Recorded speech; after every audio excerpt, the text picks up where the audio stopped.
ವೀಕ್ಷಕರೇ ನಮಸ್ಕಾರ. ಮತ್ತೊಂದು ವಿಡಿಯೋಗೆ ಸ್ವಾಗತ ಸುಸ್ವಾಗತ. ವೀಕ್ಷಕರೇ, ಅರಸೀಕೆರೆಯ ಸ್ವಾಮೀಜಿಯವರು ದೊಡ್ಡ ಭವಿಷ್ಯವನ್ನು ನುಡಿದಿದ್ದಾರೆ. ಯಾವ ಕಾರಣಕ್ಕೂ ಜಮೀರ್ ಇಲ್ಲದ ಸರ್ಕಾರ ಹಾಗಲ್ಲ, ಸ್ಫೋಟಕ ಭವಿಷ್ಯವನ್ನು ನುಡಿದಿದ್ದಾರೆ. ಡಿ ಕೆ ಶಿವಕುಮಾರ್ ಅವರ ಸರ್ಕಾರಕ್ಕೆ ಹೊಡೆತ ತುಂಬ ಬೀಳುವಂಥ ಸಾಧ್ಯತೆ ಇದೆ. ಸೊ ಏನು ಆಗುತ್ತೆ ಅನ್ನೋದರ ಬಗ್ಗೆ ಕ್ಲಾರಿಟಿಯನ್ನು ಭವಿಷ್ಯದಲ್ಲಿ ಹೇಳಿದ್ದಾರೆ. ಸೊ ಈ ವಿಡಿಯೋವನ್ನು ನೋಡ್ಕೊಂಬರೋಣ. ಈ ವಿಡಿಯೋ ನೋಡೋಕ್ಕೆ ಮೊದಲು ನೀವು ನಮ್ಮ ಚಾನಲ್ಗೆ ಸಬ್ಸ್ಕ್ರೈಬ್ ಆಗಿಲ್ಲ ಅಂದರೆ ಕೂಡಲೇ ಸಬ್ಸ್ಕ್ರೈಬ್ ಆಗಿ, ಹಾಗೆ ಪಕ್ಕದ ಬೆಲ್ ಐಕನ್ ಕ್ಲಿಕ್ ಮಾಡ್ಕೊಳ್ಳಿ.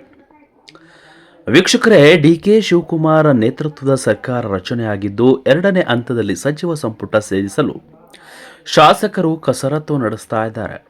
ಇದರ ಮಧ್ಯೆ ಸಿದ್ದರಾಮಯ್ಯನವರ ಪರಮಾಪ್ತ ಜಮೀರ್ ಅಹಮದ್ ಖಾನ್ ಅವರನ್ನು ಮಂತ್ರಿ ಮಾಡಬೇಕೆಂಬ ಕೂಗು ಬಲವಾಗಿ ಕೇಳಿಬರ್ತಿವೆ. ಇದರ ಬಗ್ಗೆ ಕೋಡಿಮಠದ ಶ್ರೀ ಶಿವಾನಂದ ಶಿವಯೋಗಿ ರಾಜೇಂದ್ರ ಸ್ವಾಮೀಜಿ ಜಮೀರ್ ಪರ ಬ್ಯಾಟ್ ಮಾಡಿದ್ದು, ಯಾವ ಕಾರಣಕ್ಕೂ ಜಮೀರ್ ಇಲ್ಲದ ಸರ್ಕಾರ ಹಾಗಲ್ಲ, ಜಮೀರ್ ಇದ್ದರೆ ಸರ್ಕಾರ, ಆ ದೃಷ್ಟಿಯಿಂದ ಜಮೀರ್ ಅವರು ಮಂತ್ರಿಮಂಡಲ ಸೇರುತ್ತಾರೆ ಎಂದು ಭವಿಷ್ಯ ನುಡಿದಿದ್ದಾರೆ. ಹೌದು, ಹಾಸನದ ಅರಸೀಕೆರೆಯ ಅಲ್ ಅಮೀನ್ ಶಾಲೆಯಲ್ಲಿ ಹಮ್ಮಿಕೊಂಡಿದ್ದ ವಿದ್ಯಾರ್ಥಿ ವೇತನ ಸಮಾರಂಭದಲ್ಲಿ ಭಾಗವಹಿಸಿ ಮಾತನಾಡಿದ ಕೋಡಿಶ್ರೀ ಜಮೀರ್ ಅಹಮದ್ ಖಾನ್ ಅವರ ಆಡಿಯೋ ವಿಚಾರ ಅಪಪ್ರಚಾರದ ಉದ್ದೇಶದಿಂದ ಹಾಕಿದೆ.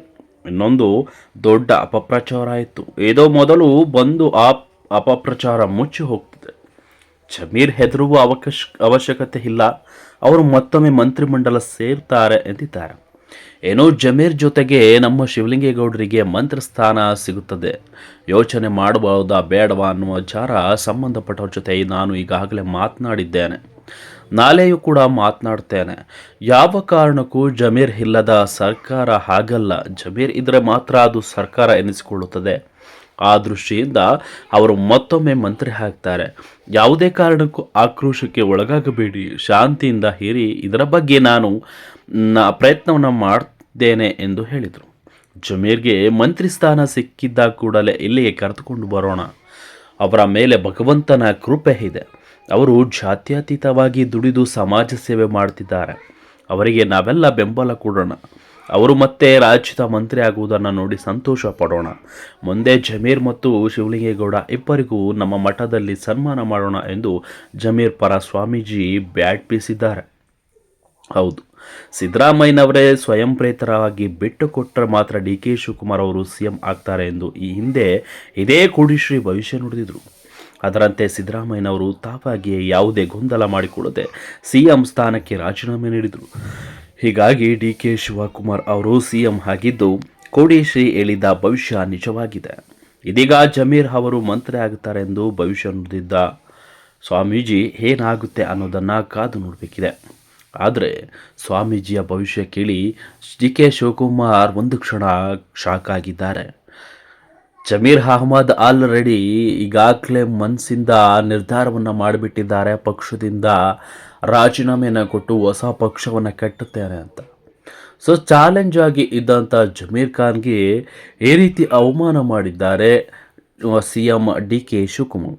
ಜಮೀರ್ ಯಾವ ಕಾರಣಕ್ಕೂ ಪಕ್ಷದ ಒಂದು ಒಳತಿಗಾಗಿ ಪಕ್ಷದ ಪ್ರಬಲತೆಯನ್ನು ಹೆಚ್ಚಿಸ್ತಿದ್ದಂಥ ಪ್ರಭಾವಿ ನಾಯಕ ಜಮೀರ್ ಅಹಮದ್ ಖಾನ್ ಆ ಒಂದು ಅಲ್ಪಸಂಖ್ಯಾತರಿಗೆ ಕೂಡ ನೋವುಂಟು ಮಾಡಿದೆ. ಸಚಿವ ಸ್ಥಾನ ಸಿಗದೇ ಇದ್ದಂಥ ಜಮೀರ್ ಖಾನ್ಗೆ ಡಿ ಕೆ ಶಿವಕುಮಾರ್ ಮಾಡಿದ್ದಾದರೂ ಏನು ಎಡವಟ್ಟುಗಳನ್ನು ಈ ರೀತಿಯಾಗಿ ಮಾಡಿಕೊಳ್ತಾ ಇದ್ದಾರಾ, ಯಾರ ಮೇಲೆ ಒತ್ತಡ ಇದೆ, ಯಾಕಾಗಿ ಈ ರೀತಿಯಾಗಿ ಮಾಡ್ತಾ ಇದ್ದಾರೆ? ಹೊಸಬರಿಗೆ ಅವಕಾಶ ಕೊಡಬೇಕು ಅಂದರೆ ಎದ್ದಂಥ ಸಚಿವರನ್ನೆಲ್ಲರೂ ತೆಗೆದು ಹೊಸಬರಿಗೆ ಅವಕಾಶ ಕೊಡಬೇಕಿತ್ತು.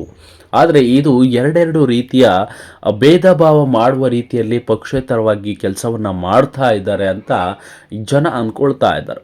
ಪ್ರಭಾವಿ ನಾಯಕರುಗಳನ್ನೇ ಈ ರೀತಿಯಾಗಿ ಕೈ ಬಿಟ್ಟರೆ ಪಕ್ಷ ಯಾವ ರೀತಿ ಉದ್ಧಾರ ಆಗುತ್ತೆ?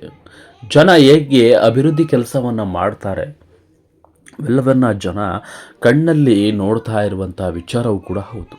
ಡಿ ಕೆ ಶಿವಕುಮಾರ್ ಪಕ್ಷದ ಒಡತಿಗಾಗಿ ಕೆಲಸ ಮಾಡ್ತಾ ಇಲ್ಲ, ಹಣದ ಆಸೆಗಾಗಿ ಕೆಲಸ ಮಾಡ್ತಾ ಇದ್ದಾರೆ ಅಂತ ಕೆಲವೊಂದಿಷ್ಟು ಜನ ಮಾತನಾಡ್ಕೊಳ್ತಾ ಇದ್ದಾರೆ.